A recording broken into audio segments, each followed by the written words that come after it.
నమస్తే welcome to iDream special drive.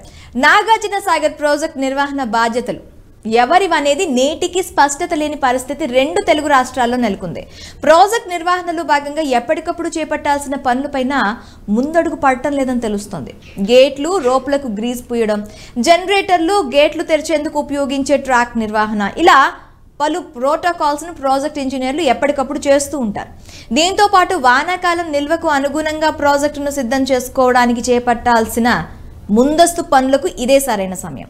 అయితే ప్రస్తుతం తెలంగాణ వైపు మాత్రమే ఈ పనులు కొనసాగుతున్నట్లు సమాచారం.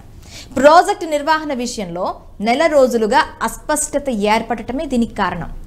తెలంగాణ శాసనసభ ఎన్నికల సమయంలో నాగార్జున సాగర్ ప్రాజెక్టు నిర్వహణపై వివాదం మొదలైంది. 13వ గేటు నుంచి తమ భాగం వైపు ఉన్న గేట్లను తామే ఆపరేట్ చేసుకుంటామని ఏపీ ప్రకటించింది. బోర్డుకు ఇండెంట్ ఇస్తున్నా నీటి విడుదల విషయంలో పదే పదే తెలంగాణను అడగాల్సి వస్తోందని, అందుకే తమ ఆధీనంలోకి తీసుకుంటున్నట్లు పేర్కొంది. ఇదే విషయాన్ని కృష్ణా బోర్డుకు లేఖల ద్వారా స్పష్టం చేసింది. ప్రస్తుతం 13వ క్రస్ట్ గేట్ నుంచి ఏపీ పరిధిలోని మిగిలిన భాగం తెలంగాణ పరిధిలో ఉన్నాయి. అయితే తమ యాజమాన్యం కింద ఉన్న ప్రాజెక్టును ఏపీ బలవంతంగా ఆక్రమించిందంటూ కేంద్రానికి తెలంగాణ ప్రభుత్వం ఫిర్యాదు చేసింది. ఒక దశలో ప్రాజెక్టు విషయంలో రెండు రాష్ట్రాల మధ్య ఉద్రిక్తతలు తలెత్తాయి. కేంద్రం జోక్యం చేసుకుని కేంద్ర బలగాలను రంగంలోకి దింపింది. కేంద్ర హోంమంత్రిత్వ శాఖ, జలశక్తి శాఖ, కృష్ణా బోర్డు రెండు రాష్ట్రాలతో సంప్రదింపులు జరిపాయి. కేంద్రం సూచన మేరకు కృష్ణా బోర్డుకు చెందిన 2 ఇంజనీర్లు ప్రాజెక్టును సందర్శించి పరిస్థితులను అధ్యయనం చేశారు.